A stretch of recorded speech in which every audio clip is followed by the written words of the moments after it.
Good morning. So I'm kind of curious, Duck Dog, because I just happened to be looking at the chat before I came on here, and I'm curious where the Bill Withers thing comes from. I mean, I do like Bill Withers. I mean, thinking of "Ain't No Sunshine When She's Gone," doom, doom, doom, and darkness every day. Doom, doom, doom. Ain't no sunshine when she gone, and this house just ain't no home anytime she goes away. But I don't know what prompted that. Also, Bill Withers and Grover Washington Jr., Just the Two of Us. That's one of my favorite songs of all time. Anyway, good morning, everybody. Welcome to Morning Night Live. Can I talk about music from the long time? Oh, you were listening to Bill Withers. Okay, I was just curious. Yeah, lots of stuff going on in the world, and all I can say is, Welp. Oh, we'll get into it after the intro. Play the intro. Ladies and gentlemen, coming to you live from the Lucky Dog studio in a hidden location somewhere in the upper Midwest of the United States of America, it's a brother making his own way, but with all the wrong opinions. Welcome to the Morning Night Live with your host, yours truly, PDawg Night.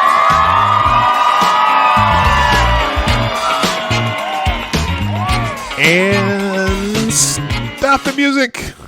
Good morning. Welcome to the Morning Night Live on this lovely Friday, January 3rd, 2020. Still celebrating the change of year, change of decade with the set here, or whatever the stuff is around me here. Good morning. I am glad that you are all rolling in, people jumping in like crazy right off the bat. That's awesome. And a whole bunch of stuff going on in the world. Thank you, by the way, Truckin' Bear. Thank you, Rolling Bear. Thank you, Captain Brambles. Thank you, Becca Farley. I said that right again. And anyone else who happens to be tweeting out the show. And if you would be so kind, if you are able to, if you're in a place where you can do this, not listening in the background, or listen in the background like at work or something, please hit the share, like, and all that stuff that you do. And remember that we do super chats via the Streamlabs link in the description down below. Okay. Yeah, it's a bit of a mad world out there. We got, well, here's the thing. As I get off work this morning and I take a quick peek at Twitter, and the number one topic on Twitter today is World War III. And I'm thinking, well, not quite. Not quite. But we've got definitely have some developments in the situation in Baghdad that can cause discomfort and consternation amongst a lot of people. And Gunfox, what a good day. ASOB, SOB, Iranian general is dead. Well, yeah, I suppose. I mean, it is a good thing that that particular general is apparently could be the cause of more than up to between 500,000 U.S. soldiers' deaths in Iraq and around the region. So yeah, do I mourn for what is his name, Qassam Soleimani? Nah, I don't. And in fact, I think, a lot of people are saying, oh yeah, this is going to cause World War III. I think it might be the opposite. Because I have a feeling that people are figuring out that Trump is not going to just sit by and take a slap to the face. And we already know that we know that he doesn't like being insulted. We surely know that just from his Twitter feed. But as far as, I don't think there's going to be any, well, here's the red line, and then when you cross it, here's a new red line. I think people are figuring out that that's not his style. And so it's going to be, it's just going to be, it's going to be interesting to watch. We'll get into a couple articles that kind of hint on that. But let me say good morning to everybody first, just while I've got the whole gang rolling in. First of all, actually, so the gayest person on YouTube is here.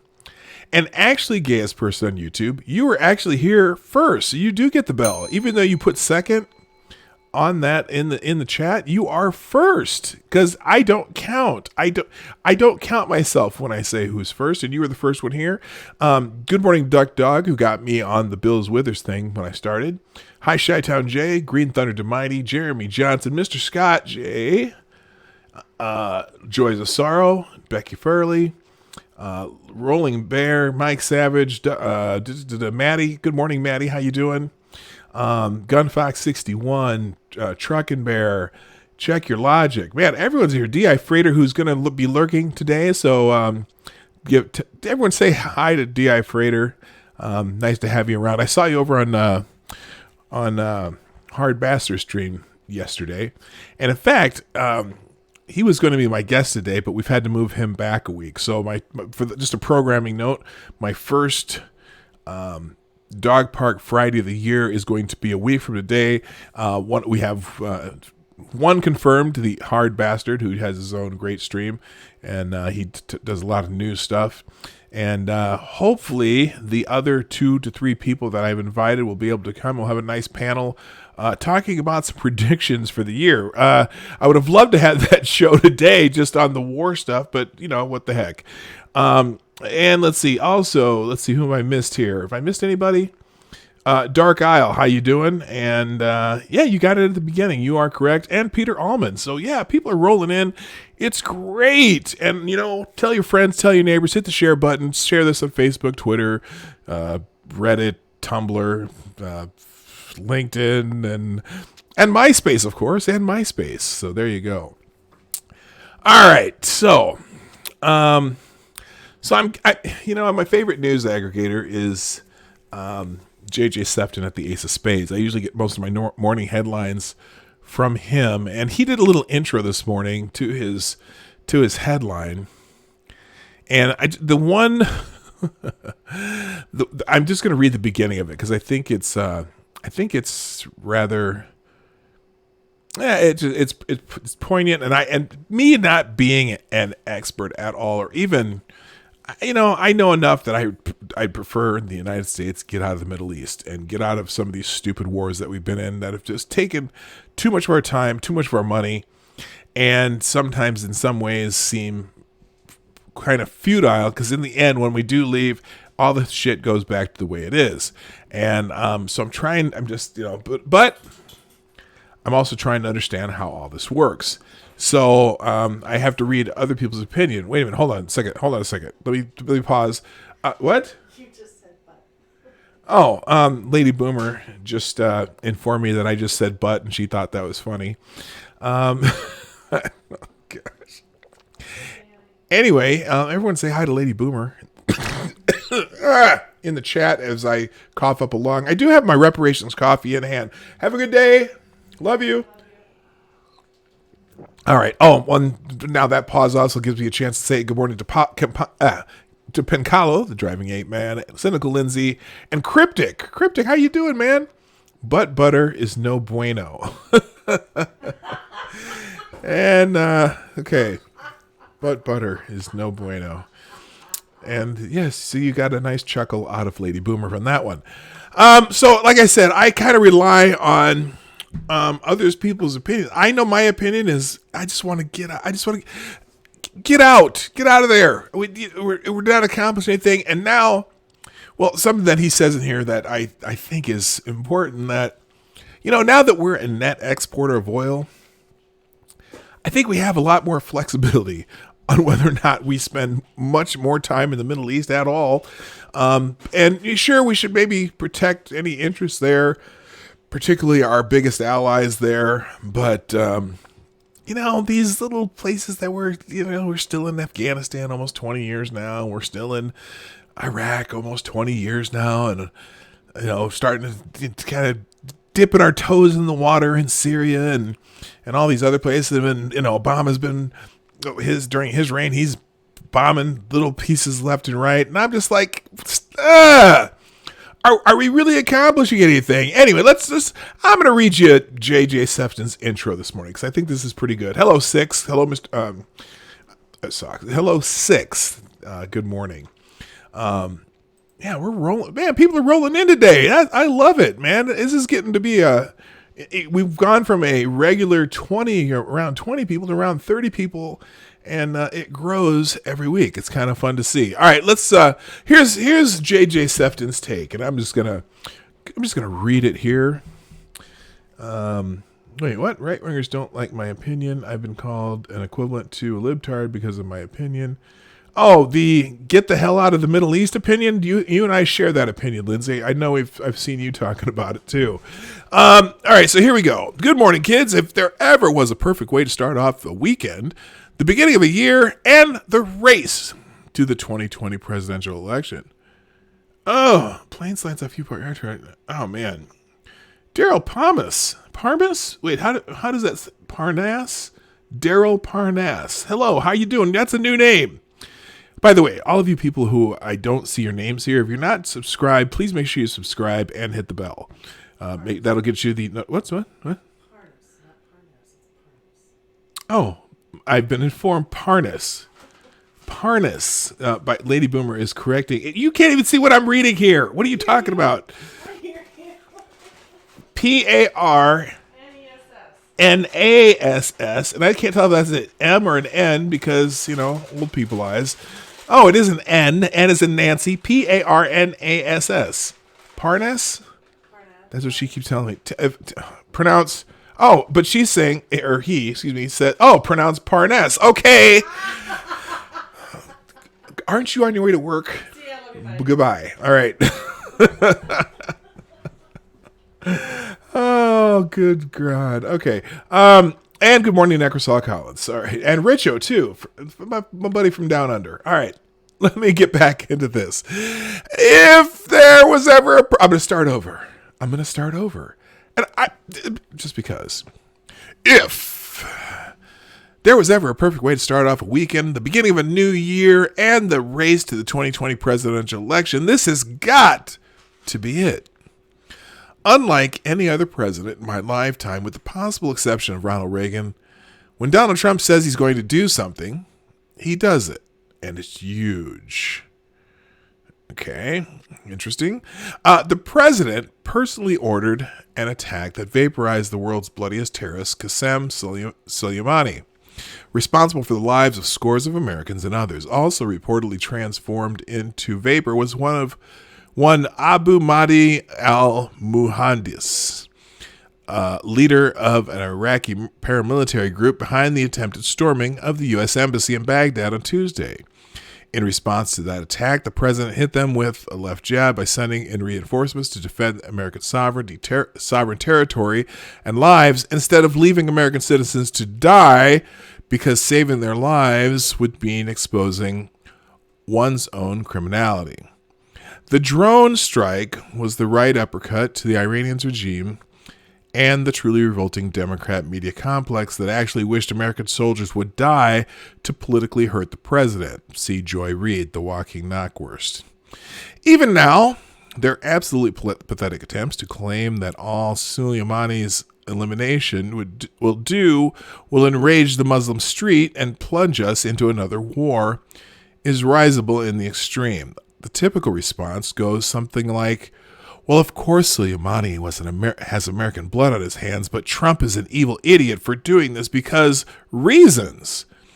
Hitting by Ben Roethlisberger cap lock, it's funny because Barack Obama spent 8 years depleting our stockpile of cruise missiles to take out every damn sand flea from Tunisia to Pakistan, and the media yawned and stumbled all over each other to light his spliffs.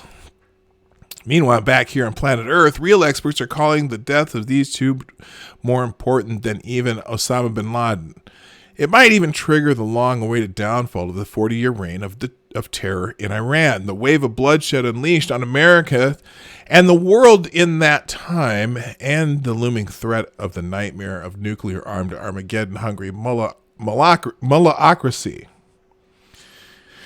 Then he quotes an article from Front Page, quote, "Finally, the United States has drawn a firm, hard line on their bad behavior. This is exactly what we needed to do. I believe the Iranian people will draw the obvious conclusion that this once powerful regime has feet of clay. Expect bigger anti-regime protests inside Iran in the coming weeks, and popular revolts against the Iranian interference in Lebanon and Iraq as well. To me, the biggest question remains: is President Trump ready for a revolution, the revolution he has unleashed? With this single act, the United States has set into motion big historical forces for positive change. Are we prepared to help the forces of freedom against tyranny and oppression?" Okay.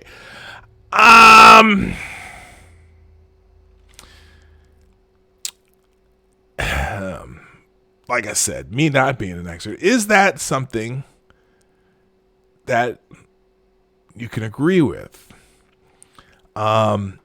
There's already a fairly decent uprising going on in Iran. Could that push that uprising into full-scale re-revolution? And the reason I say re-revolution is because the Iranian Revolution 79 put them in the place they are now, with a, well, I got a chuckle out of his use of mullahocracy.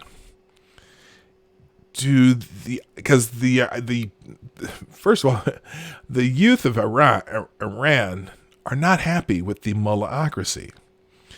Could that be the trick? Anyway, so he continues. It's just telling to me that when you look at all the insane rhetoric about this hurled at President Trump, the more confident you are that he's doing exactly the right thing at the right time.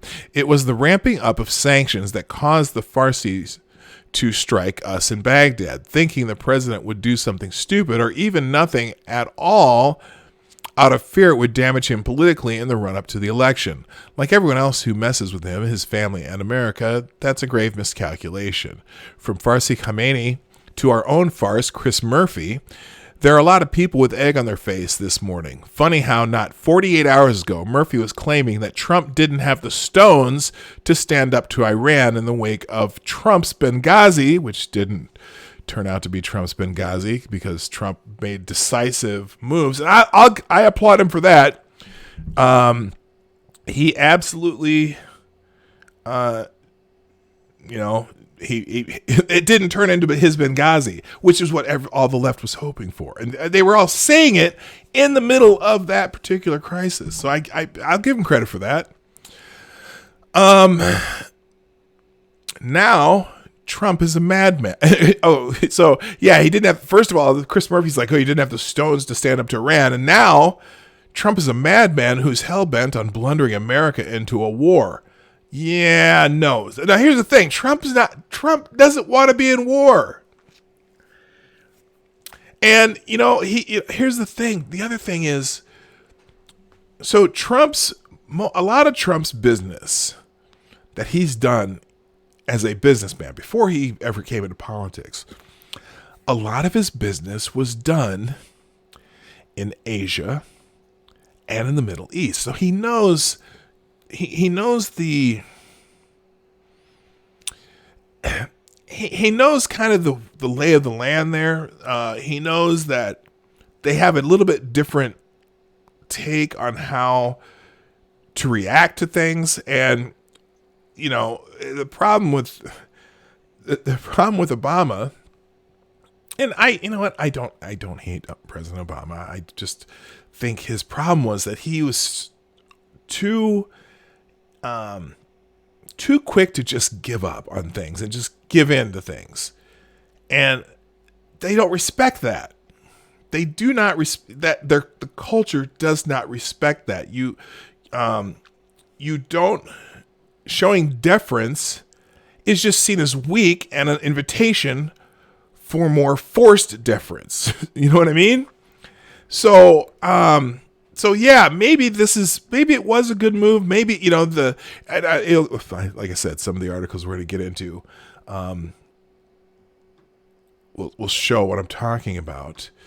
Really quick, good morning, rhetorical entertainment. Does their claim that it's Trump's Benghazi mean they're admitting that Benghazi was handled poorly? Oh, absolutely. That's hilarious. That's the funniest thing about all that Benghazi shit.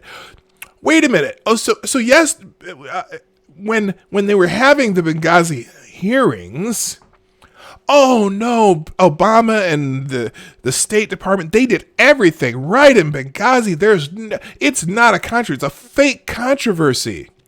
Oh, but as soon as the embassy gets attacked in Baghdad, oh, this is Trump's Benghazi. This is gonna turn out just as bad as Benghazi. Hold up 1 second. Weren't you the same assholes who said that nothing wrong happened in Benghazi? That was just, they did everything right. It just turned out poorly. Make up your minds. Yes, good point, rhetorical entertainment. Thank you. Also, good morning, MC. Hammer time. By the way, speaking of hammer time, and someone else just showed up too. Who was it? Oh no, that was just hammer time. Good morning, MC.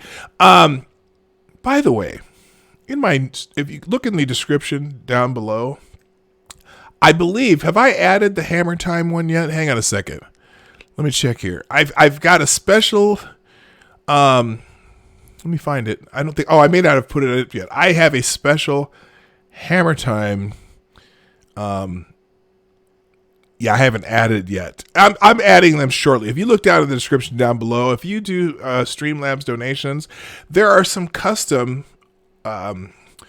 should I say custom alerts? Yes, custom alerts that pop up. And right now, my favorite ones are the shake weight ones. I'm just saying they're my favorite. But so a different amount. There are specific amounts though that you have to. If you're going to donate, if you donate those specific amounts, you get to see those particular animations come up. And some of them are funny, and some of them are, well, let's just say they're entertaining. Let's put it that way. All right, and good morning, Straight Sith Mail. Good morning, good morning, good morning. The links to the super chats are in the description. They're in the chat right now. Also, by the way, follow me on Twitter. And one last thing. Hashtag. We've been talking about this in the chat, or talking about this for a while. And yesterday, or over the last couple of days, we're trying to figure out, okay, we're going to need a news hashtag for this particular show. And it was originally, I was going to go nightly news, KNIGHTLY news. Okay. But the University of Central Florida kind of uses that one periodically, and I don't want to be confused. But I thought, hey, how about this one? P News Night. What do you think of this one? I'm going to put it in the chat. By the way, good morning, Maniac Man, also. Okay, I used to be following you on Twitter. I just checked, and it looks like Twitter removed you from my follow list. Yeah, you always got to check that once in a while. How about P News Night instead of PDawg Night? Or PDawg... Or we could just do PDawg News. PDawg News. Let's try this one. You guys can vote on this. I wish I didn't. I should have set up a thing. PDawg News.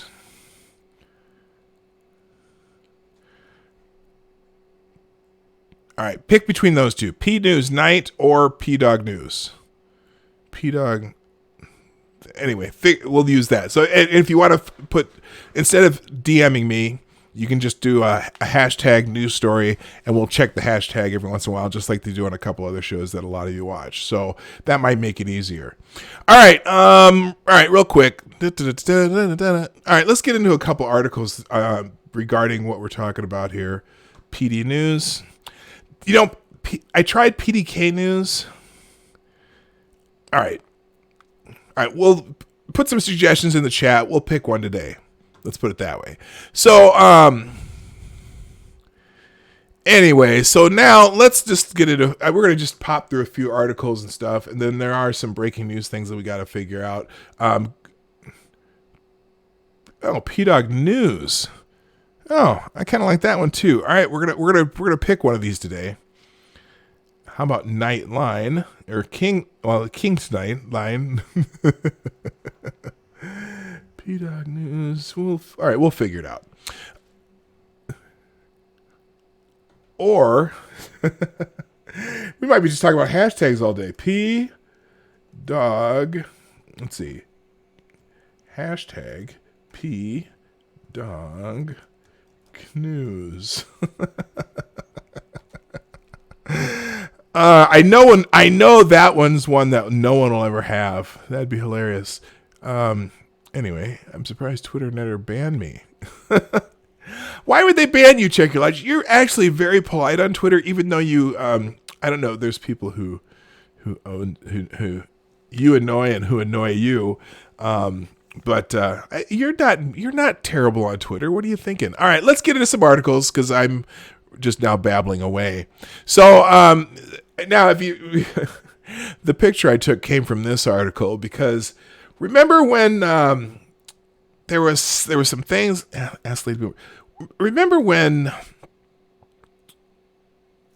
Okay, so they had the little raid on the embassy in Baghdad, and the Marines, Trump sent in the Marines and had some paratroopers flying and whatnot, and they protected the embassy, which is the appropriate thing to do.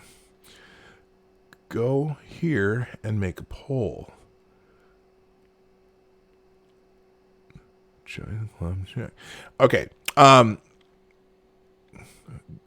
Wait, go here and make a poll. How do you do that? How do you make? Oh, can you make a poll in? Oh, you can do that. I think you can do that in the YouTube thing. Anyway, I'll figure it out in a minute. Let's go back. Okay, so remember after the embassy nonsense, and Trump started tweeting, and he tweeted to the Iranians to, hey, get off my grits, right? And so the Iranian dictator, Ayatollah Ali Khamenei, tweeted Wednesday that the U.S. was powerless to respond to Iran's attack against American contractors, soldiers, and diplomats. You can't do anything, he taunted President Trump. And here's the tweet.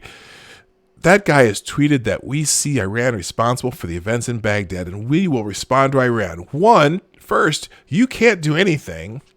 2, if you were logical, which you are not, you'd see that your crimes in Iraq, Afghanistan, have made nations hate you. Now, the left, some of the left just loves Khamenei for this because, Orange Man bad. And so anyone who is the enemy of Orange Man is their friend.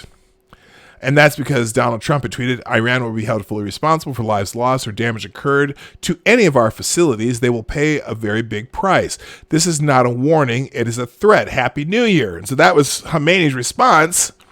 First, you can't do anything. Second, if you were logical, which you are not, you'd see that your crimes in Iraq, Afghanistan, blah, blah, blah, have made nations hate you. Now, granted, let's think about this. Even if Khamenei's talking to Trump, he's not talking just about Trump, okay? There's been a hate-hate relationship with Iran for a long time. And obviously the so-called crimes in Iraq and Afghanistan, which in some cases, whatever, they've been going on since 2001. There have been several, there have been 3. He's the 3rd president since that shit started, and that's another reason we want to get out of there.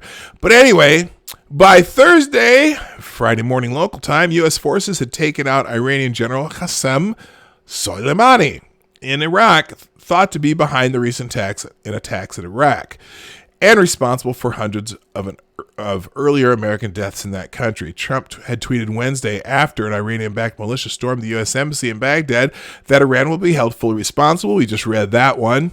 And Khamenei dismissed the threat, as did Iranian military leaders. Islamic Revolutionary Guard Corps leader Major General Hossein Salami,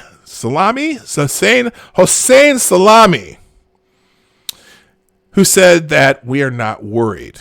That may have contributed to security lapses Thursday when a U.S. airstrike at President Trump's command took out Soleimani and local and a local militia leader traveling with him. Trump's comment via Twitter, a simple American flag. Ugh. Well, there you go.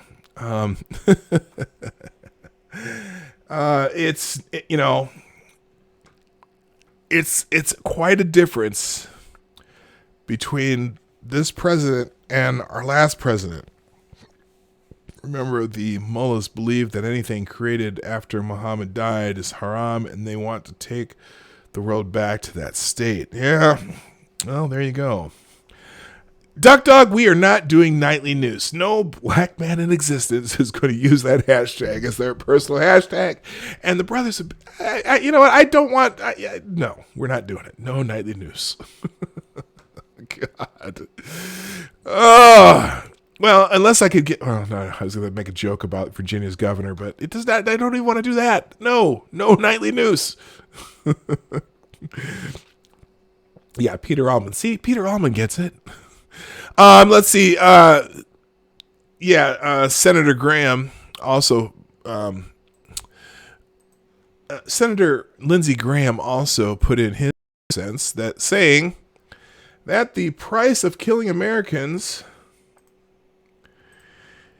has just gone up drastically.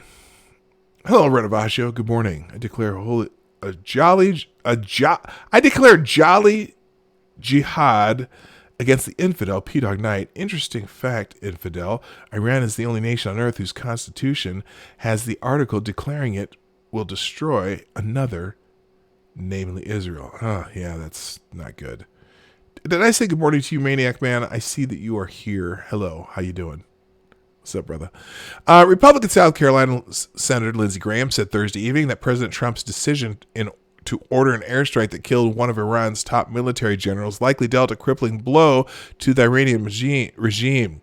Wow, the price of killing and injuring Americans has just gone up drastically. Major blow to the Iranian regime that has American blood on its hands, Graham said on Twitter. It's so funny that we get, it's literally, we get, buffering? That's not good. That's probably because of this stupid thing.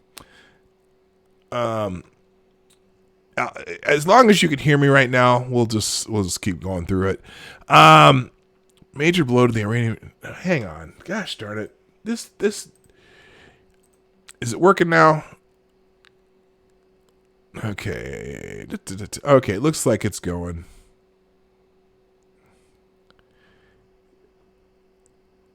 And it's is it working or is it still frozen? Hang on.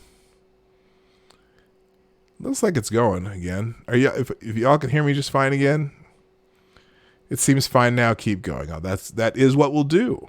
All right. Wow. So Graham continues. Wow, the price of killing and injuring Americans has just gone up drastically. Major blow to the Iranian regime that has American blood on its hands. And I was laughing because how what people say on Twitter becomes news. But it's kind of wild because now there's no gatekeepers anymore.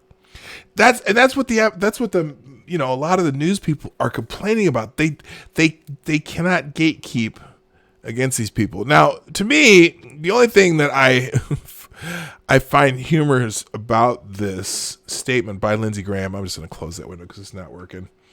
The only thing that I find humorous about that statement is that, how Lindsey Graham's kind of a hawk in the vein of the John McCains of the world. If John McCain were alive, he would be creaming in his pants right now. He'd be so excited that we actually, remember during I don't remember what his campaign was, or he was at a campaign stop when he was running for president, and he made the joke, bomb, bomb, bomb, bomb, bomb, Iran. Well, John McCain would be he would be jerking it like he was, at a Pornhub convention.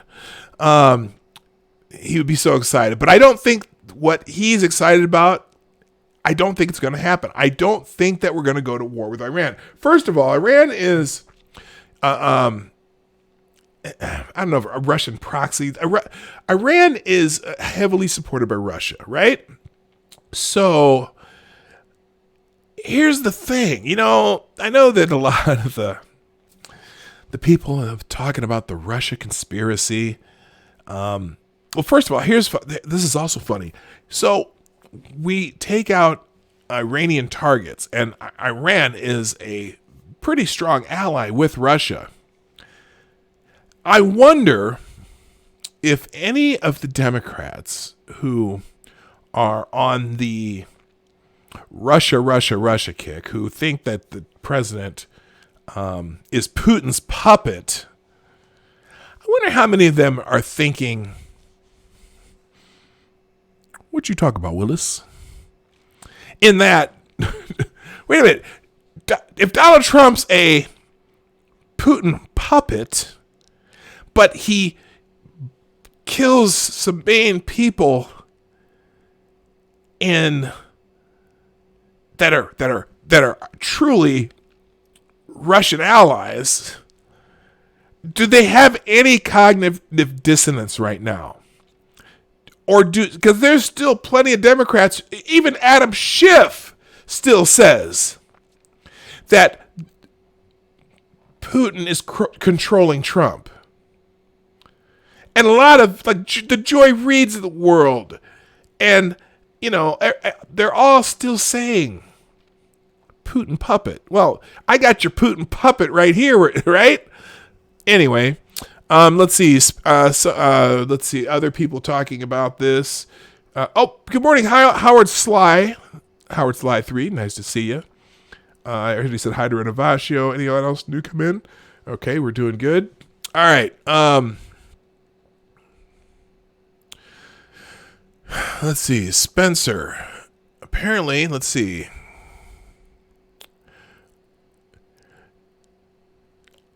Iran's Al-Quds force chief killed. Oh, yeah, another person. U.S. foreign policy establishment hardest hit. Oh, the entrenched U.S. policy foreign policy establishment is not happy. Speaking of which, oh my God, what's her name? Not Susan Rice, but the other. She was a national security advisor for Obama. She did all she was the one who was doing all the unmasking of people in the NSA data. I got to think of her name. She was tweeting this morning. I was laughing my ass off that she had the nerve to even open her mouth. Anyway, let's forget this article. Demonstrating that it learned nothing from the backlash after it called ISIS top dog Abu Bakr al-Baghdadi, who's your daddy, an austere religious scholar. The Washington Post called Qasem Soleimani, who was killed Monday in a U.S. airstrike in Baghdad, Iran's most revered military leader. Yes, the Washington Post, which is all anti-Trump all the time, can't even. Oh my God! I swear, if Donald Trump personally came up with a cure for breast cancer, prostate cancer, and pancreatic cancer and saved Justice Ginsburg's life, the Washington Post would be rooting for cancer. I guarantee it. Okay? I guarantee it.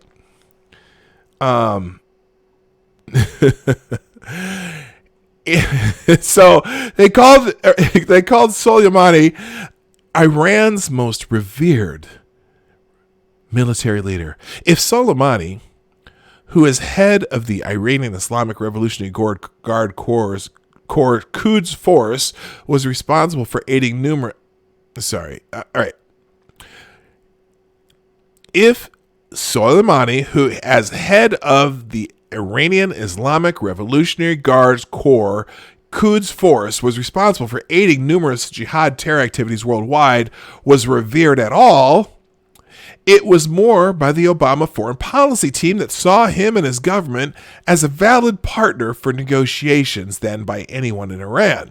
And tonight, the Obama team and the entire U.S.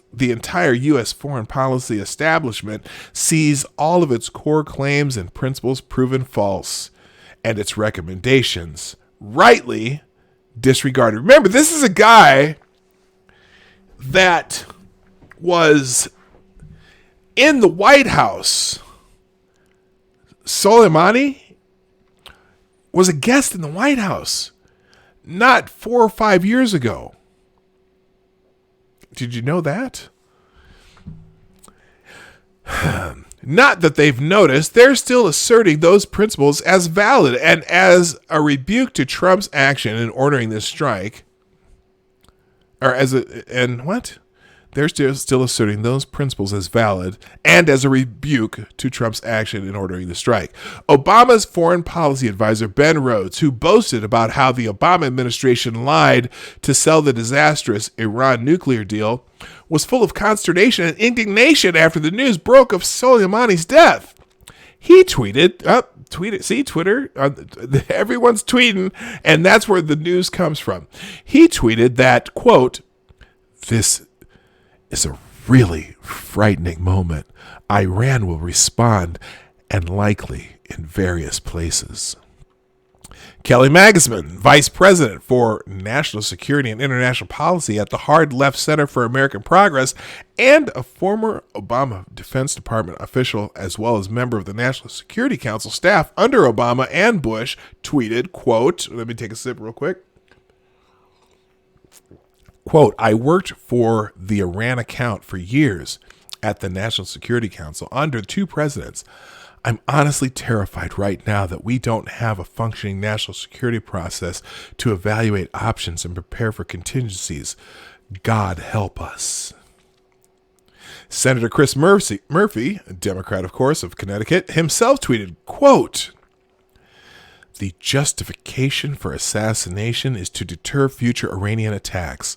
One reason we don't generally assassinate foreign political officials is the belief that such actions will get more, not less, Americans killed. That should be our real pressing and grave worry tonight." Now, I don't 100% disagree with him, but again, this is one of those things where I can't appreciate the fact that Trump said he was going to do something and then he did something. Now, I'm struggling, me personally struggling, being that of the anti-war right.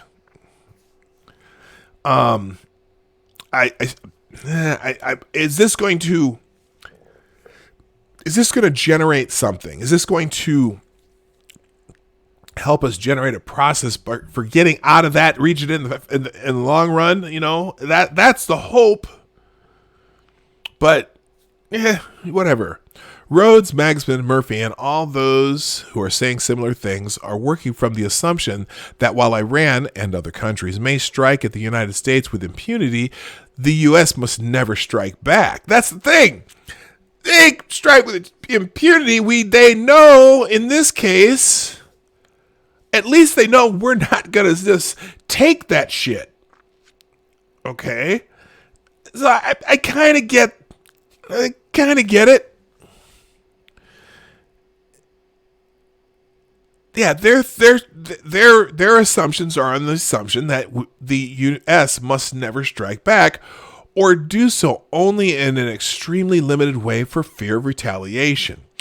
If they had been in the Franklin Roosevelt administration on December 7, 1941, they would advise FDR not to do anything about the Pearl Harbor attack. Rhodes would have told him, "This is a really frightening moment. Japan will respond." Murphy would have told him that retaliating will get more, not less, Americans killed. Once we did strike back at the Japanese Empire, Magsman would have added, "I'm honestly terrified right now, literally shaking." I threw that in there. They didn't write that. Yeah, this is the thinking of the foreign policy establishment in general. On Tuesday, I asked here at PJ Media, do the Iranian mullahs think Donald Trump will react like Jimmy Carter? Who is even though he was a weak president, he's one of my favorite ex-presidents. I have tremendous respect for Jimmy Carter outside of his presidency. They would have been entirely justified in thinking that he would. Carter's hyper-cautious, passive, weak, and inept response to the Iranian hostage crisis represented the wisdom of the most revered foreign policy experts. of the time. But the Iranian mullahs correctly saw his response as a manifestation of weakness and pusillanimity. What the hell's that word? Pussillanimity.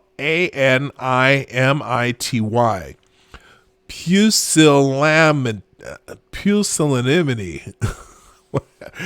Oh, he was like, I think that means pussified. Anyway, over the years since then, they have seen again and again that they could present the United States with virtually any provocation and suffer no consequences. The most egregious example of this came in January 2016, just as the International Atomic Energy Agency was about to certify Iran's compliance with the Obama nuclear deal, paving the way for lifting of U.S. and European sanctions. Iran seized 2 U.S. Navy boats and briefly held 10 American sailors hostage, publishing photos showing them being publicly humiliated. Instead of canceling the nuke deal, Obama officials struggled to put the best possible spin on the events.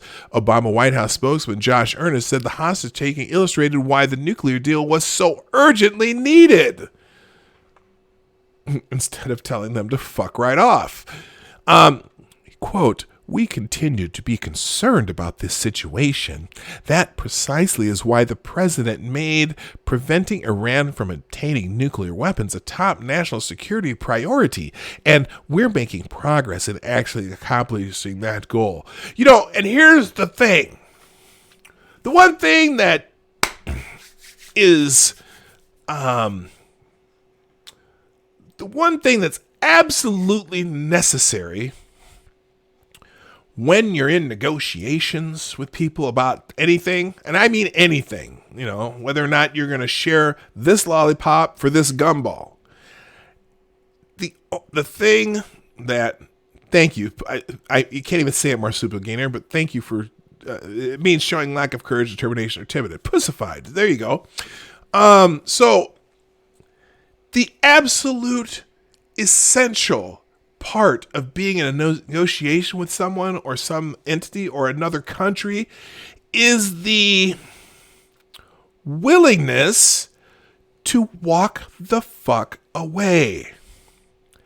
And their strategy was, oh, them taking our boats tells us why we really need to make this deal.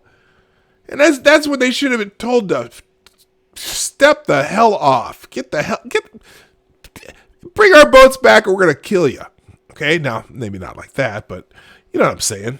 Hi, Green Badger Outdoors. Good morning, good afternoon, and good evening. Oh, there we go. We have our first super chat of the day. Thank you, Cryptic, with the $5 super chat.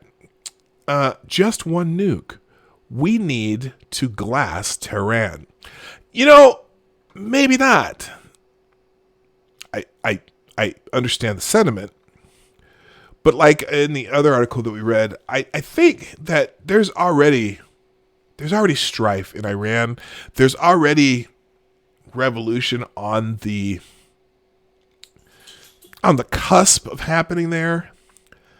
And I don't know that we need to, I really don't think we need to go to war with Iran for this at all. That would be, in fact, I think it'd be stupid. I think you just let that revolution happen.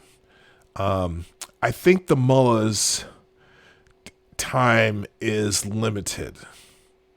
And yes, they've cracked down on protesters. And remember, we read the article the other day. Remember, we read that where they 1,500 people, up to 1,500 people have been killed by the Iranian government over protests in Iran, who are just the youth are not happy.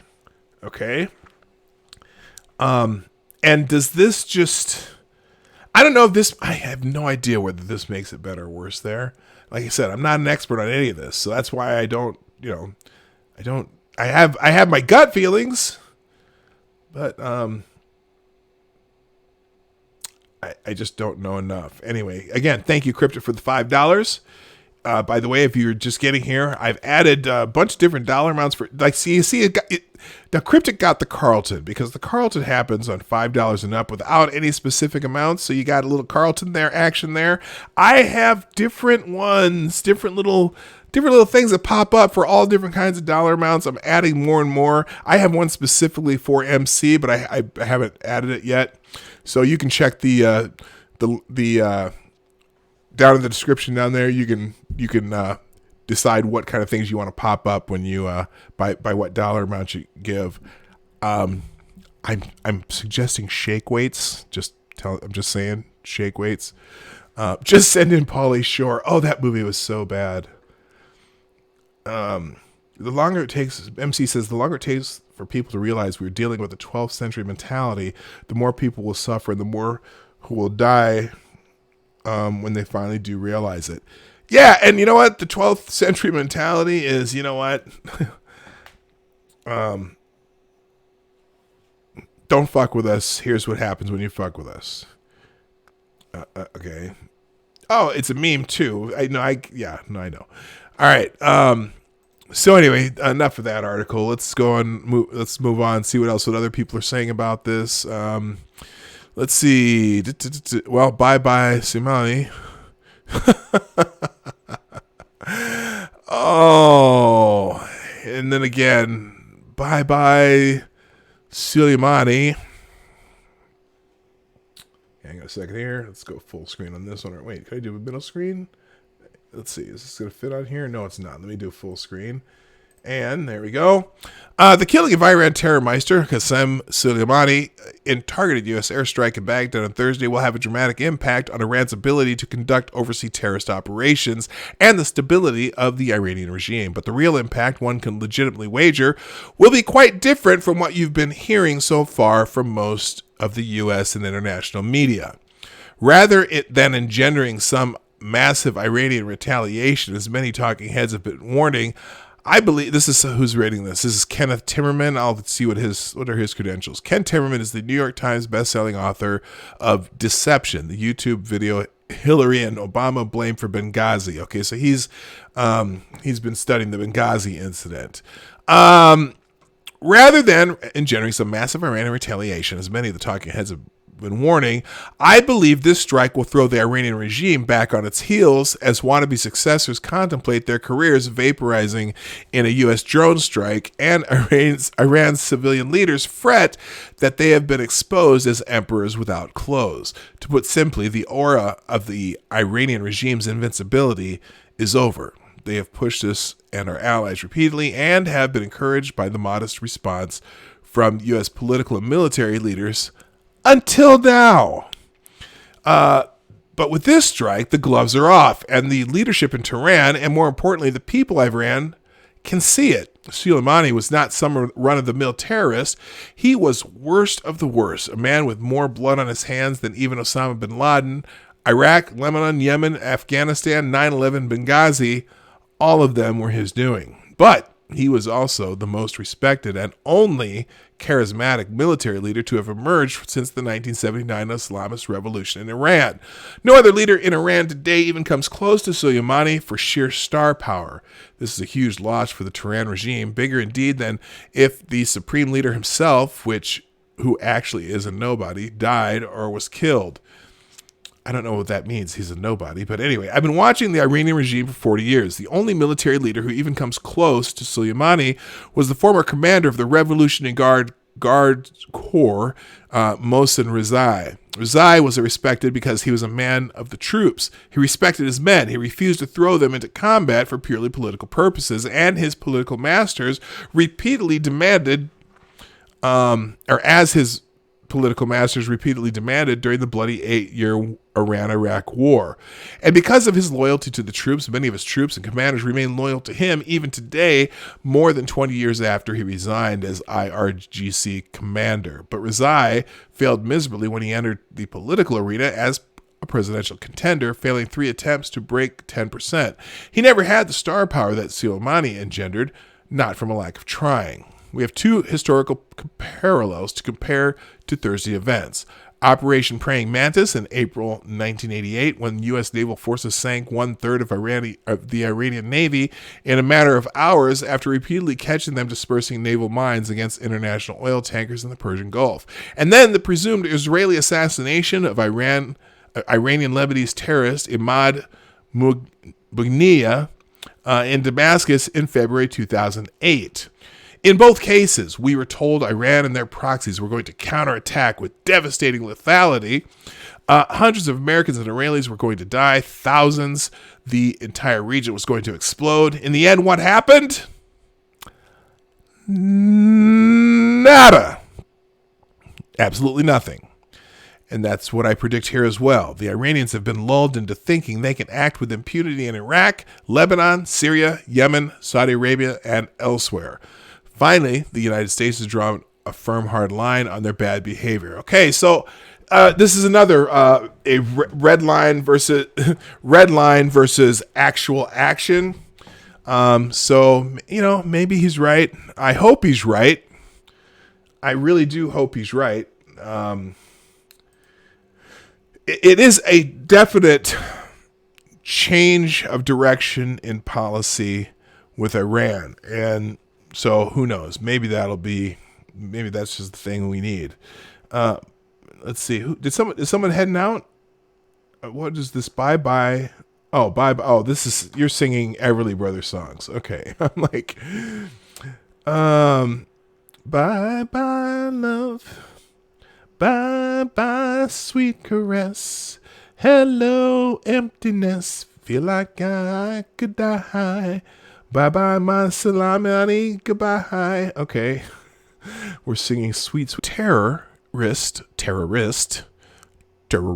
Organization in an airstrike in Baghdad as he was traveling to Baghdad International Airport. The Daily Wire reported also killed in the strike was top Iraqi paramilitary commander Abu Mahdi al-Mohandis, who headed the Iranian-linked Popular Mobilization Forces.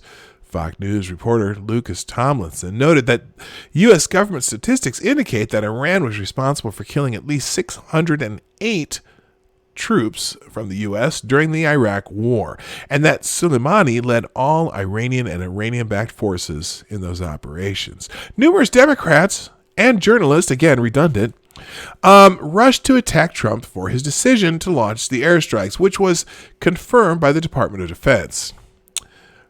Here's Bernie Sanders. Here it is. When I voted against the Iraq War in 2002, I feared it would lead to greater destabilization in the region. That fear, unfortunately, turned out to be true. The U.S. lost approximately 4,500 brave troops. Tens of thousands have been wounded, and we've spent trillions. Trump's dangerous escalation brings us closer to another disastrous war in the Middle East that could cost countless lives and trillions of dollars. I need a throat lozenger. Trump promised to end the endless wars, but this action puts us on a path to another one. World War III is trending, by the way. Democratic candidate Elizabeth Warren.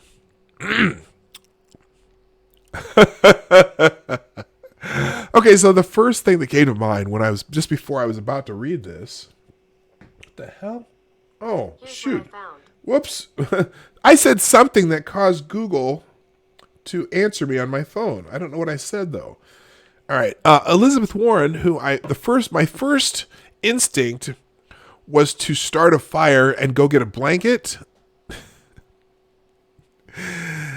Yeah, some of you'll get that joke. Elizabeth Warren. Soleimani was a murderer, responsible for the deaths of thousands, including hundreds of Americans. But this reckless move escalates the situation with Iran and increases the likelihood of more deaths and new Middle East conflict. Our priority must be to avoid another costly war. Democratic presidential candidate Marianne Williamson. Yay!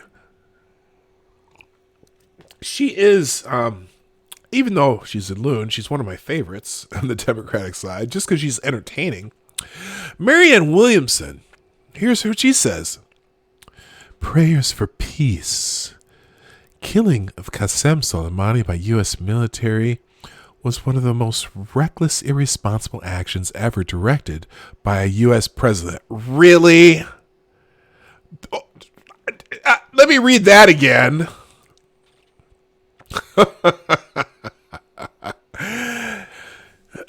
killing of Qasem Soleimani by U.S.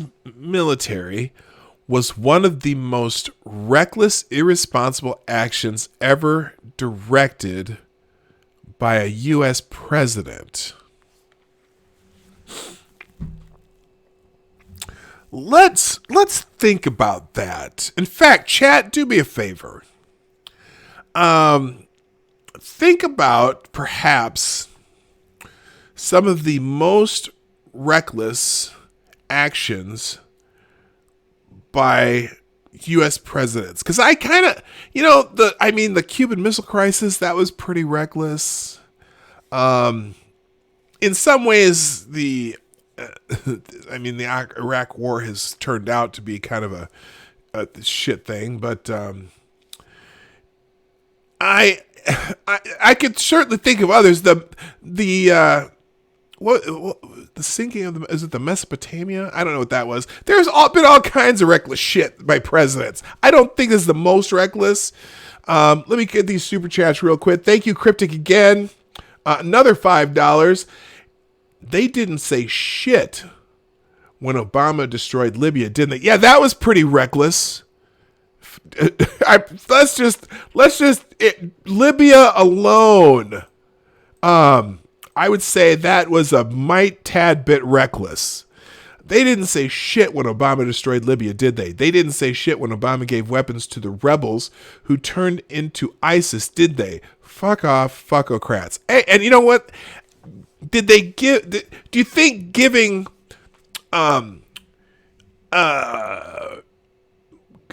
what's that? Eric Holder, the whole guns things in Mexico, giving guns to the Mexican cartels, Fast and Furious. Think that was a little bit reckless. Those things got Americans killed. Keep giving me your reckless, your best reckless moments by U.S. presidents in the chat or in the super chats. Mr. Scott, thank you with the $2. The best is yet to come, 2020. Heck yeah, man. It gets better every day. Like I said, when we were doing predictions the other day, I think that we're going to have one of those.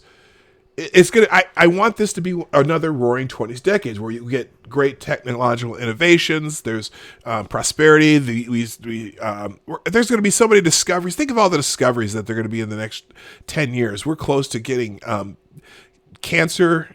We're getting to a point where we're getting close to actually having cures for more types of cancer that we haven't been able to tackle. Yes, the best is yet to come, 2020.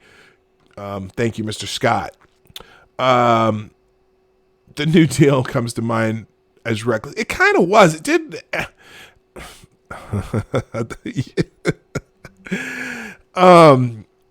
Rhetorical entertainment. You know those are fighting words for some people, though.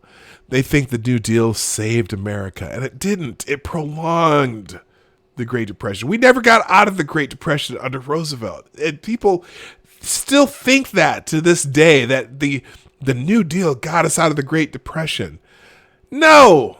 We were still in it when we got into World War II. And, after the war, we were the only country left, so we were the one manufacturing power left in the world. Holy shit. The 19th Amendment.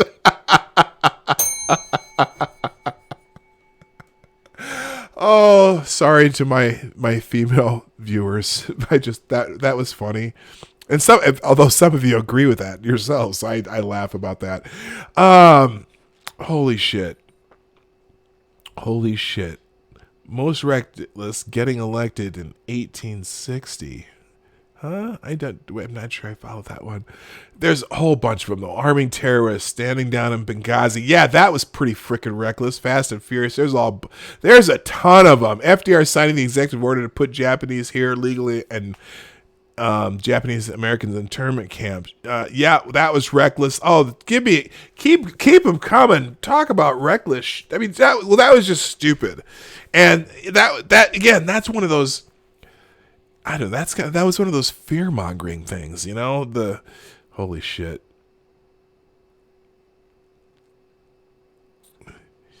The New Deal was an attempt to getting back by a government. I agree it didn't work, but it hadn't been tried before. That, yeah, true, it hadn't been tried before. Giving Iran nuke. Well, they haven't. Yeah, there's way more reckless shit. Anyway, Crystal Ball, the far left political commentator who spends a lot of time on Miss Nobody Cares News, MSNBC. Crystal Ball says, no one voted for this. No one authorized it. And yet, here we are on the precipice of war with Iran. If we assassinated Soleimani, it's hard to overstate just what a massive escalation and dangerous situation this president had just put us in. Okay. Democratic presidential candidate Andrew Yang. War with Iran is the last thing we need and is not the will of the American people. We should be acting to de-escalate tensions and protect our people in the region. You know, and again, I think this is one of those things. Hey, well, first of all, they haven't really changed that. They still haven't changed. What's that thing where that Bush got them to do? Someone tell me what I'm talking about here. They gave him the power to escalate or de-escalate or whatever in way he wanted, without an actual declaration of war. It wasn't the war powers. It was, and they still haven't rescinded that. And so Obama had it to do all the drone strikes on people, and Trump's used it to retaliate in Syria, whatever. But yeah, you actually have to have Congress vote for a war for there to be an official war. I don't know. Far left young Turkish writer Emma Vigeland, I never heard of her.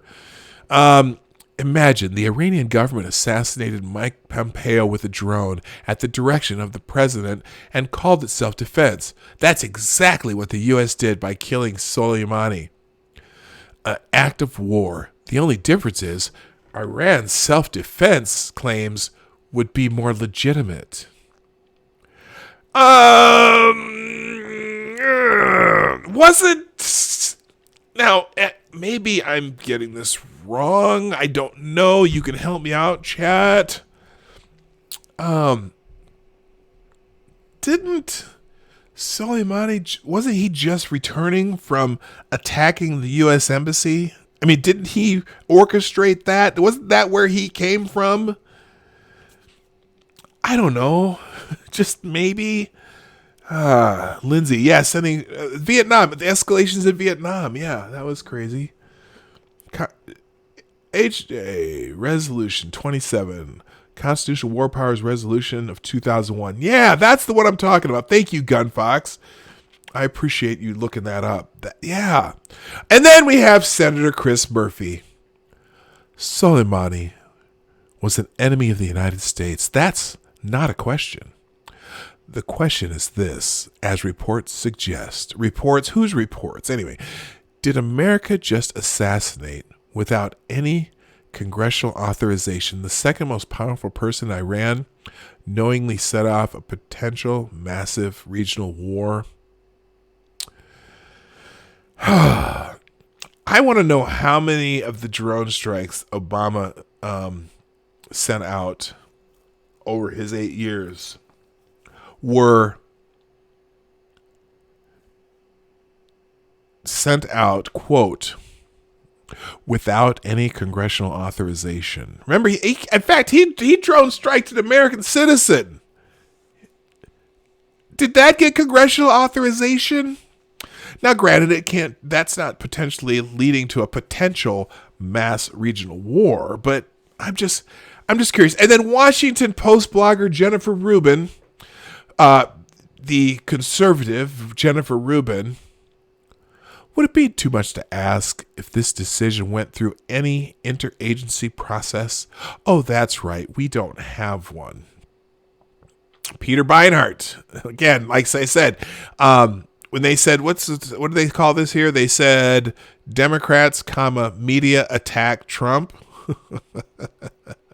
And I said, oh, that's redundant. Peter Beinart. Soleimani has lots of blood on his hands. So did Saddam Hussein, and assassinating him is the single most reckless act of American foreign policy since the Iraq War.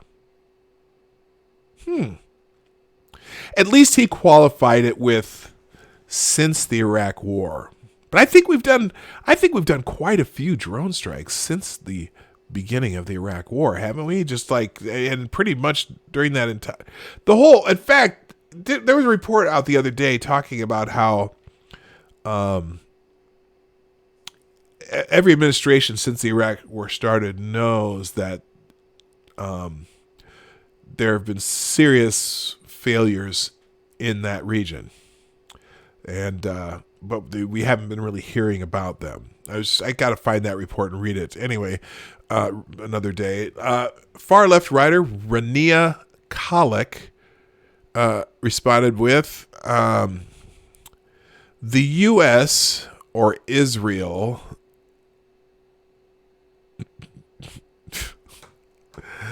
the U.S. or Israel or whoever did it, we still don't know, assassinating Qasem Soleimani and PMF leader Abu Mahdi al-Muhandis is shocking. These guys defeated ISIS? Shock value is the equivalent of Iran taking out Abraham Lincoln, George Washington, and Captain America all in one.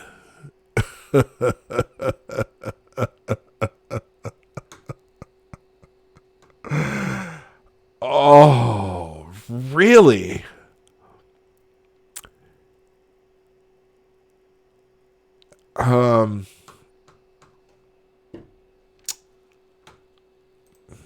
This is me being speechless. All right, let's just get out of this topic now because I think I've had enough after that one. You know what? It's time to check out Twitter because plenty of there's plenty going on that's breaking news, or at least high in the high in the echelon of things we would be talking about anyway if I continued. Looks like the header today on Twitter trends, at least on my end, Iran announces that Ismail Qani will replace Soleimani as the new head of the Quds Force. The article says, following the killing of General Qasem Soleimani near Baghdad, Iran's supreme leader Ayatollah Ali Khamenei has appointed Brigadier Ismail Qani as the new leader of the Quds Force of the Islamic Revolutionary Guards Corps on Friday. Qani was the deputy commander of the Quds Force since 1977. Let's see if there's anything else in some of these. There's just updates. And Iran promises retaliation after U.S. kills general. That's in the New York Times. And so, yeah, so he has a successor now. Let's see. Here's a picture of Qani with Soleimani during Friday prayers. So there they are together. But this guy, Soleimani, was here. There's pictures of him with the Obama administration. It's just so weird. So all these people are freaking out over this. Anyway, trending number one in Twitter today is World War III. Now, there is something funny I do, and maybe you guys won't think it's funny. I do, and we'll get to it. But trending number one is World War III. The top one here today by someone named Yaroslav Trofimov. And let's see, he's a chief foreign affairs correspondent with the Wall Street Journal, author of Siege of Mecca, endorsing nothing, says, all in all, Iran is a mid-sized power with obsolete planes and ships and no real allies. Russia was okay with Israel bombing IRGC officers in Syria, and China doesn't want to get involved in the Mideast. So it may turn nasty, but it's no Sarajevo, and there won't be a World War III right now. I agree. I don't think the Russians are going to back the Iranians right now. And that may be, even though they are an ally to Iran, Putin's puppet so to speak. Could be the other way around. You know, remember, I hate to break this to everyone who's so concerned about the Russians. The Russians are like, they're not even the top 20 economies in the world right now. I mean, we have several states that have bigger economies than Russia. Just states. And regardless of the fact that they were the USSR, they were the Soviets, they had the Soviet Union, they were this big powerful force in the world. Truth is, they aren't anymore. Okay? They want to have influence, but they barely make it onto the stage economically. And a lot of yes, they still spend money on military, but the one thing that they have is the remaining nuclear weapons from the old Soviet regime. That's about it. They're not an economic power. They are a military power in the fact that they still have some proxies in that part of the world. Certainly not in our part of the world. We have our fingers in the oh my gosh. We have our puppet. We're the puppet master still. And also we have, we outspend the entire world on military. So the Iranians being a huge threat to the US, I can't see it. Anyway. Hotep Jesus, my bud, my man, this moment is ripe for misinformation. Be careful of what you read and then believe. World War III. I gotta agree with that. I don't, even though I read a bunch of these articles, I don't trust anybody on this stuff anymore. You know what? I got sucked in with the Iraq War back in the day because we had people like Robert Mueller telling us they definitely have WMDs and blah, blah, blah, blah, blah, and this, that, whatever, capabilities. And that turned out to be bullshit, even though, yes, they may have moved some of them into Syria. That's still possible. They still had, chemical weapons, but we're talking, that wasn't what they were telling you they have. Okay? So, but still, it is a moment ripe for misinformation. I don't necessarily believe anybody. Let's see. Sorry, but you should be very worried about the Russians. Sub to defense updates on YouTube. Their new missiles can obliterate your navy in a matter of minutes, so you have no defense. Well, okay, I'll check that out. Thanks for that suggestion, but we have a lot of shit that nobody knows about too. I'm just telling you. And I don't know that their new missiles can obliterate your navy. You know what? We know our shit works with great precision. I don't know how many of these missiles that they could obliterate our navy with. I don't think that's something the Russians want to do. Okay. Because part of it is here's the other part. Our economy in the United States still drives the world too, though. And so anything that hurts our economy hurts the world economy for the most part. But I point well taken, Renovaccio. Point well taken. Bixby, Canada, knowing the U.S. is going to ask for help. That's kind of funny. That's a funny meme. Me and all my niggas in jail because we refused to get drafted into World War III. Yeah, there's a whole bunch of funny memes about Black Twitter is all over this World War III thing. We'll get into that later. People with asthma knowing they're not getting drafted. First of all, there's not going to be a draft. Sorry, I hate to break this to you. As President Trump told Kim, my button is bigger and it actually works. The Aegis defense system is useless against the new generation of Russian and Chinese hypersonic missiles. DARPA knows this. Trump has ordered them to get on creating U.S. versions. Okay, yep. The Aegis defense systems from the 1990s. yeah, I mean, we have, again, point well taken. All right. So anyway, World War III, people are talking about how they're not going to be a part of World War III. Soleimani is trending number 2. We've talked about that all morning. Geraldo is trending. Geraldo, what did Geraldo do? Okay, Geraldo, don't for a minute start cheering this on. And what we have done, what we have unleashed, kill me. I will cheer it on. I'm elated. Then you, like Lindsey Graham, have never met a war you didn't like. That's not true. I don't even say that. Yeah, you know what? Now, after all this I've been reading today, I still can't necessarily disagree with Geraldo here. Don't start cheering this on. Don't start cheering on the idea of war. Don't be a Lindsey Graham. Don't be a John McCain. Okay?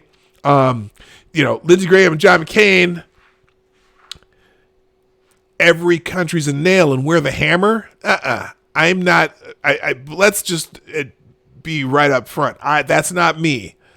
I think we should be removing ourselves from the Middle East, not engaging it more. Lindsay, I'm right with you. I'm more worried about major scale retaliation than World War III. Yeah, it's not the World War III, it's the retaliation.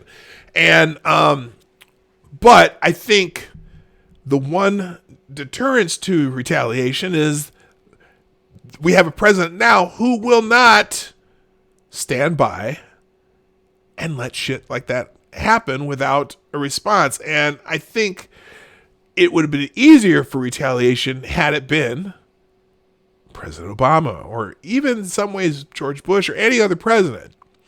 But that's not how this particular president operates. But I am extremely cautious. I agree with Hotep Jesus. Don't believe anything you hear because you don't know. You have no idea. All right. Yeah, retaliation for some shithole country. Yeah, but you know what? Guess who's the leading sponsor of terror in the world besides the Sauds?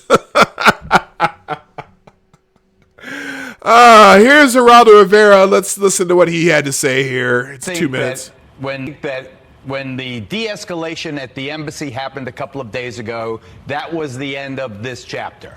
The United States, with its firmness, had won the victory. It wasn't going to be Benghazi. It wasn't going to be, Tehran from 1980. We won that technical victory. Now we have taken this huge military escalation. Now I fear the worst. You're going to see the U.S. markets go crazy today. You're going to see the price of oil spiking today. This is a very, very big deal. And I don't know if you heard, but this isn't about his resume of blood and death. It is about what was next. We stopped the next attack. It was preemptive. That's what I think you're missing. Now, that's down. There's two different lines of thought right now. Because Pompeo said they were thwarting an imminent attack that was going to be orchestrated by these two people. Someone else said that this was a deterrence. And I can't remember who, one was Pompeo and I can't remember who the other one was. So there were some conflicting stories from the White House. That's why I don't believe anybody. Okay. I just don't. Okay. Anyway. The Secretary of State. And so we should allow the next attack. By what credible source can you predict what the next Iranian move would be? The Secretary of State and American intelligence provided that material. Yeah, they've been excellent. They've been excellent. The U.S. intelligence has been excellent since 2003 when we invaded Iraq, disrupted the entire region. Geraldo. Don't for a minute dropping facts, cheering this on. What you have done, what we have done, what we have unleashed. I will cheer it on. We have. All right. Well, you like Lindsey Graham, have never met a war you didn't like. Yeah, that is not true. And don't even say that. If President Trump wanted de-escalation, we should just let him kill us for another 15 years. If President Trump wanted de-escalation and to bring our troops home, what this was a reaction. What about the 700 Americans that are dead? Should they not be happy? Because of him. What about the tens of thousands of Iraqis who have died since 2003? You have to start seeing things. What the hell are we doing in Baghdad in the first place? So you hello. Hello. Talk that Why shit, are we Geraldo. there? It's funny because Geraldo drives me nuts. But every once in a while, broken clock theory. Why aren't these You're forces blaming on? President Bush for the maniacal. No, he's not blaming Bush for that. I am blaming President Bush in Or no, he's not 2003 blaming, for those fake Trump, weapons I of mass did. destruction Right, that never existed, my and the goodness. con job that drove us into that war. Okay, so fool me once. Shame on me. Fool me once, and you won't get fooled again.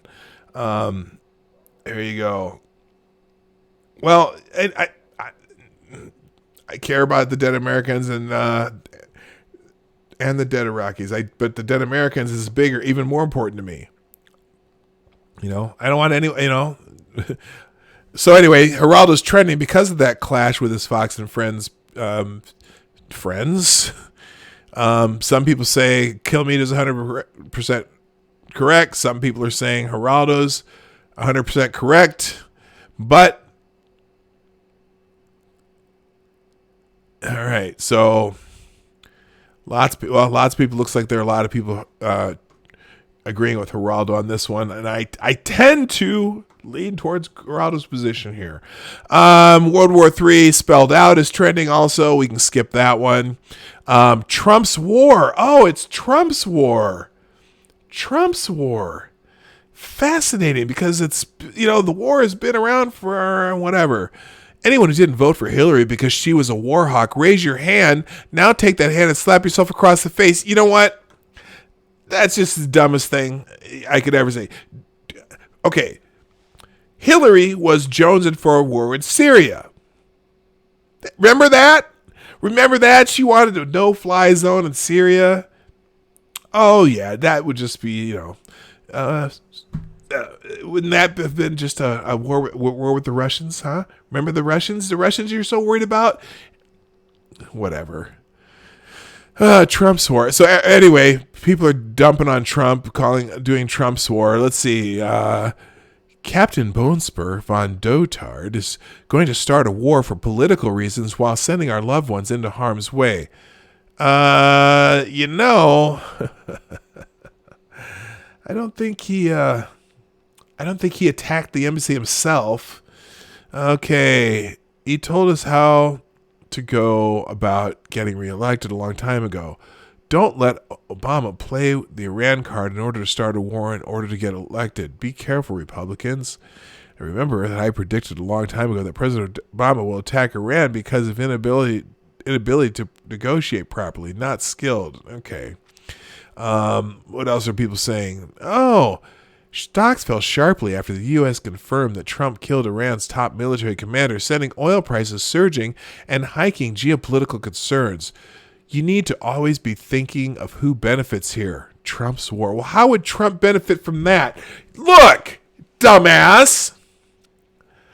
The economy is Trump's number one selling point for re-election. So I think you'd gotta know that this is not what his motivation was.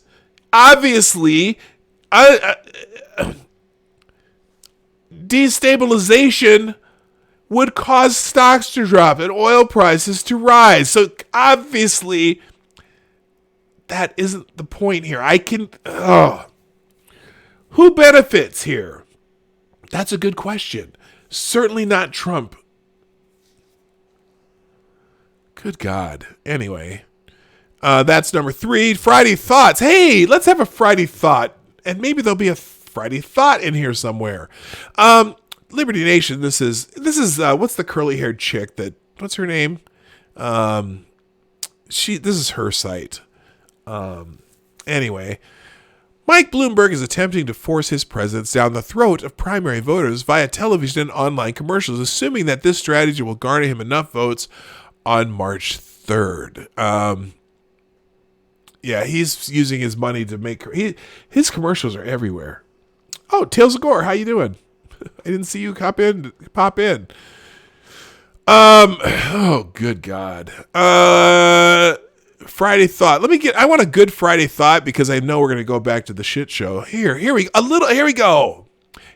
little positivity. If you want 2020 to be your year, don't sit on the couch and wait for it. Go out, make a change, smile more, be excited, do new things. Throw away what you've been cluttering. Unfollow negative people on social media. Go to bed early, wake up early, be fierce, don't gossip, show more gratitude, do things that challenge you.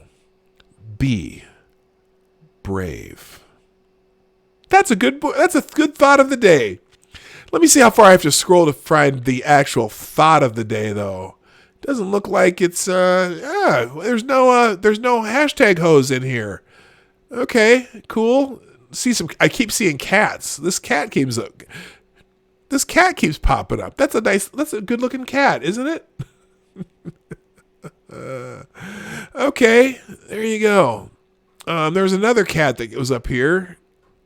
Didn't I just see it? There it is. There's another cat. Look. There's another cat.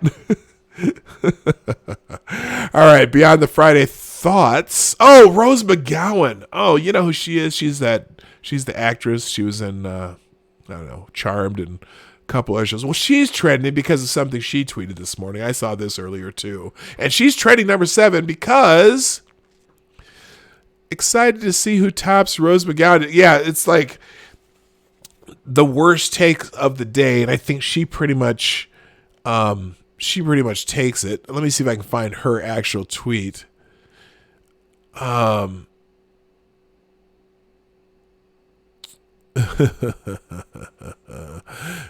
now people are just tweeting about her. I'm trying to find her actual tweet though. There's Pope Hat is an interesting person. Streaming, oh my God, rhetorical entertainment. Streaming pussy pics. Yes, there you go. There's a wide range of opposition, full or qualified, to this military action, and a wide range of support, full or qualified, for it. If you want to act like every supporter is Dinesh D'Souza and every opponent is Rose McGowan, that's on you, not on reality. Yeah, you know what? Yeah, it's just kind of crazy. Let me just show you. Let me find her.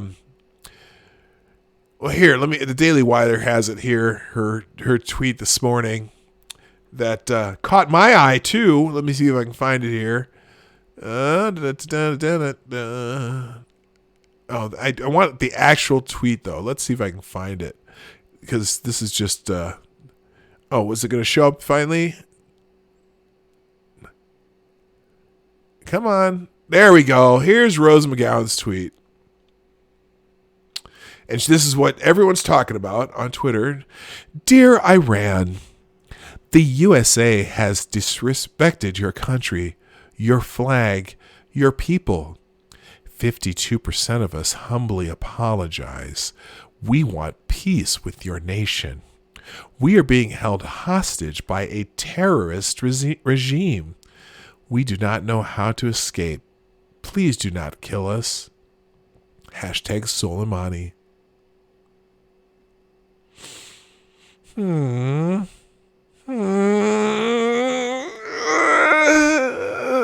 It goes, yeah, she's dear Iran. Oh my God. FTG, yes! FTG. I didn't do FTGs yesterday. Well, FTG to Rose McGowan. Oh, what the hell happened here? Did I go too far? Let's go back. Oh, I did. I see what I did there. Yeah. Good God. So she's trending because of this tweet. And then, here's something fascinating though. If you go into her, let me see if I can find her, after I already clicked off of it. She looks like hell right now too. Here's her Twitter handle, and I found something fascinating on here though. So I'm going in here, and she did that tweet down here. And so people have been replying to her, and a lot of people have been, snapping back at her. So she's got this thanks a lot, dickhead, Donald Trump. Some people saying, Mickey White says, delete this. She tells them to eat shit. And then she says, of course, Soleimani was an evil, evil man who did evil things. But that at this moment is not the fucking point. The United States is morally corrupt and acts illegally. It is only logical to appeal to Iran's pride by apologizing. I'm taking one for the team. Hashtag team stay alive. And then that sucks. Your friend wouldn't have been murdered if the USA hadn't illegally staged a coup and a phony war. Yeah. Then someone here, she says, Jessica Fletcher replied to her, "You think Iran gives two craps what some girl from Charm says? You're not taking one for the team. You're betraying the ones killed by terrorists to defend your freedom." She says, "Fuck your freedom and shove it up your MAGA ass. MAGA country." Then she says, but she says here she doesn't side with Iran, but I most definitely do not side with the USA. Team stay alive. So she's whatever her major malfunction is, she's worried about war. But then up here, 9 hours ago, this is fascinating. This is something I didn't know. She tweets up here, "I'm a registered Republican in California. I loathe the Clintons. I hate Trump. I will not vote Republican, but I cannot vote Democrat. I'd rather know what evil I'm getting, so I'll go Republican." This is about World War III, so none of that shit matters anyway. Team stay alive. Hashtag Rose Army. I just can't figure her out. Now she requotes Yasser Ali, who said no reasonable person would want Soleimani alive, especially anyone who has had their family terrorized by this regime. But the question that should be asked, Senator Cruz, was this operation in the best interest of the United States something? The idea that this is a deterrent is patently absurd. He's responding to Senator Cruz, who said, according to the Obama Department of Defense, Qasem Soleimani was a terrorist directly responsible for the murder of over 500 servicemen. Why are congressional Democrats outraged that he's finally dead? Okay, well, it's not about him being dead. It's about our method. And then she says, okay, so I freaked out because we may have an impending war. Sometimes it's okay to freak out on those in power. It is our right. That is what so many brave soldiers have fought for. This is democracy. I do not want any more American soldiers killed. That's it. You know what? Look, I respect that particular sentiment from her. She freaked out, and she's clearly in that bubble out there. And so, her statement was still kind of stupid, but whatever. And here's the other thing. Me, as far as I'm concerned, Rose McGowan can say whatever the fuck she wants to say. Okay? I will vehemently disagree with her, and we'll just be there, and everyone can decide their opinion. I think what she said was absolutely stupid. Hey, Chadwick Dupree, I just noticed you popped in too. And then up here she says, this is from 9 hours ago. Now she says, I will never vote Republican. I want the Democrats to win because we are less likely to die. I am a conscientious objector to the USA, its policies, lies, corruption, nationalism, racism, and deep misogyny. It is our right and duty as citizens to dissent. Well, go dissent somewhere else. God, after I just said she has a right to say whatever she wants. She does! And I can say that she's fucking stupid. All right, moving on from Rose McGowan. Let's finish up here.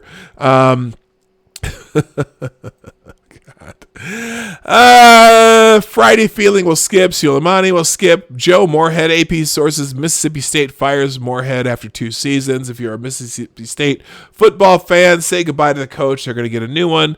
Black Twitter is the one that cracked me up today, though, because, and it's, some of you won't appreciate this like I do, but I thought it was the takes and it was hilarious. BuzzFeed in 7 minutes, the World War III memes from Black Twitter that had us weak, because there were memes all over the place from Black Twitter. Black Twitter seeing off 52% of the white women to World War III. This is really how Black Twitter is during every national crisis. So they're just joking and laughing. It was jokes all morning, and you just got to understand it to appreciate it. And me, I understand it. Don't agree with it, but I appreciate it. Funny as hell. Black Twitter not caring about World War III and making it a joke. And I showed it. And don't give a fuck. And don't. I showed it. And don't give a fuck. And don't. We're going to war soon. All of Black Twitter. But anywho. Black Twitter, endless jokes about World War III. Everyone else. How dare you laugh about it and make meme after meme and retweet and this and that and make it a joke? Because this behavior is not normal. It's not okay. How dare you laugh about it and make meme after meme? Yeah. Black Twitter, your war should look like your water fountains did. Now, look, you may not get the joke, but I do, and I think it's hilarious. There's now. Let's see. Agrees to selective service on FAFSA, making you eligible for the draft. Black Twitter. Let me be clear. I did not know that. I appreciate that, but I don't give a damn. Let me be clear. And the last one I'm going to show you, because some of these are just funny. The memes are hilarious. Y'all gonna stop making jokes about World War III?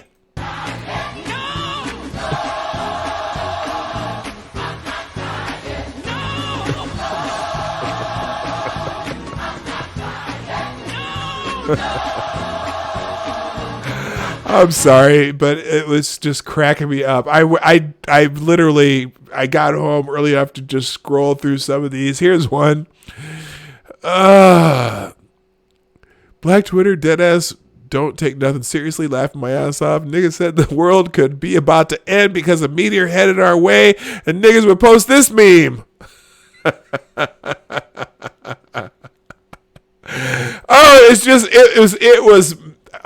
It was meme, the meme extravaganza. Funny because they've been telling us for years in the apocalypse, people of color will be affected worse than everyone else. They say this just before demanding more taxpayer money for their little lefties non-governmental organizations. Yep, they sure do. FAFSA? Oh, FAFSA's trending because that little will sign up for selective service on FAFSA. Dear Iran, that's from the Rose McGowan. Kilmeade from the Geraldo's trending. Also, Iran, moved to Iran. Gang of 8 is trending. Why is Gang of 8 trending? Probably because the gang, Trump telling people around him at his party, but not the Gang of 8, would be an explosive, oh my God, story in the old days. If a Dem did that, every single Republican alive would be lined up around the block to each scream on TV. You know what? Why wasn't the Gang of 8 notified? Look at Lindsey Graham, who was seen at Mar-a-Lago Monday and Tuesday, says on Fox News, I was briefed about the potential operation when I was down in Florida. You know what? Timing sometimes does not allow for the Gang of 8 to be advised, but I'm sure they will be post-action, just like they normally are in these kinds of things. But apparently everyone thinks that the Gang of 8 should have been notified. So that's why Gang of 8 is trending. Let's move on. Starkville, that's something about football. And WMDs is trending. Let's see what the top one is. Right. And Saddam had WMDs and assisted on 9/11. Sure. This is from New Day. Senator Pompeo, or Secretary Pompeo, says Iran's top military leader, Qasem Soleimani, was actively plotting in the Middle East and that President Trump's decision to remove Qasem Soleimani, whatever, from the battlefield saved American lives. Yeah. So now people say, well, sure. I don't believe anybody. I don't believe nobody. I know that's a double negative, but I'm just going to say it anyway. Hey, what a fun day to be talking about what's happening in the world. Little programming note.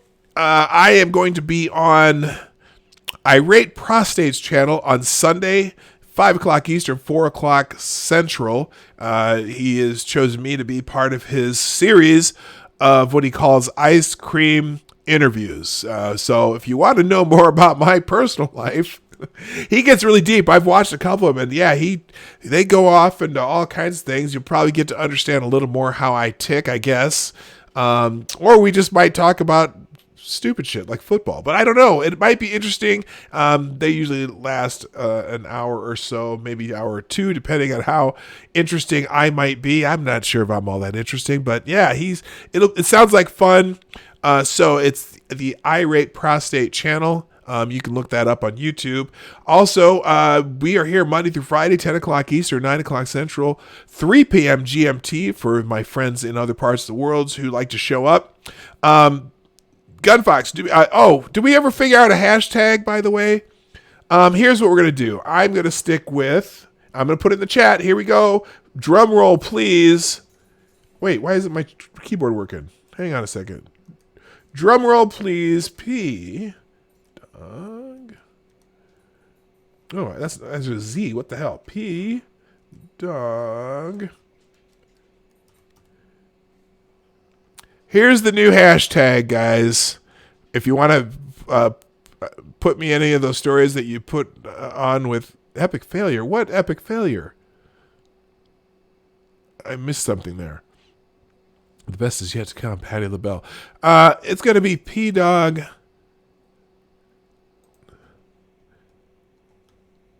News. We're going to go with PDawg News. All right, that's how we're going to do it. PDawg News. PDawg, D-A-W-G, News will be the new hashtag. If you want to ever want to tag me on stories, I'm going to use that from now on. And what's the epic failure, though? I don't know. Did the stream stop? I guess not. Anyway, all right, so keyboard broken, epic failure. Oh, yeah, I don't know what I did there, but I got it working. So, be here next week, 10 o'clock. Remember, Sunday on Irate Prostate's channel. Please, if you haven't done so already, hit the like button on the way out the door today. And share the stream out, even if it's after the fact. Some people still watch the streams outside of the live version. And if you ever want to do donations or super chats, you can do that through the Streamlabs link in the description down below. Thank you again to Cryptic and to Mr. Scott, who did some donations today. Reminder that if you look through the list in the description, it tells you some dollar amounts that get some different funny little animations if that's a big thing to you, or if you just want to if you want to see what I put in there, there's going to be some funny ones that I'm adding as we go along, but they're for very, very specific dollar amounts. So if you're thinking of doing super chats, check out that list first and see if there's something you want to. If your curiosity is piqued, that's what we'll do. I think that's it for today. I'll be back next week. Oh, and then a week from today. In the dog park, we've already have confirmed the Hard Bastard from the Hard News Network. He's always very entertaining. I think we're going to try and talk about, well, we'll see. We might be talking about World War III as it's actually happening, or we might be talking about impeachment. We'll figure it out, because there's going to be some impeachment. I'm sure there's going to be some impeachment news in the coming week also. So that's what we're doing there. Yes, Blind Press is Blind Press having her stream today? I don't see let's see, is she up here? Let's see if she's got a pre-thing. I don't know. It doesn't look like she's set one up. Generally, she's going right now. It looks like Monkey's going right now too. Anyway, you guys figure out what you're going to do. I'm going to get out of here. Thank you so much for being here, but I really got to go. My name is PDawg Knight, and I am out of here. Have a great day. Thank you very much. Bye. Hey, this is PDawg Knight, and Thank you for watching today on the PDawg Night channel. If you have an observation or remark you'd like to make about this video or my channel, I absolutely welcome you to write it in the comments section down below. I really look forward to hearing from you. And before you go, if you like what you saw but you're not already subscribed, please make sure you hit the subscribe button and definitely click that bell that pops up afterward so you'll be notified when I post new videos or when we go live. I broadcast my live show, The Morning Night Live, Monday through Friday at 10 a.m. Eastern, 9 o'clock Central. A special thank you to all supporters of this channel who share our videos on social media and who make donations through the Streamlabs link, which is also in the description down below. Thanks again, and until next time, I'm PDawg Knight, and I'm out of here.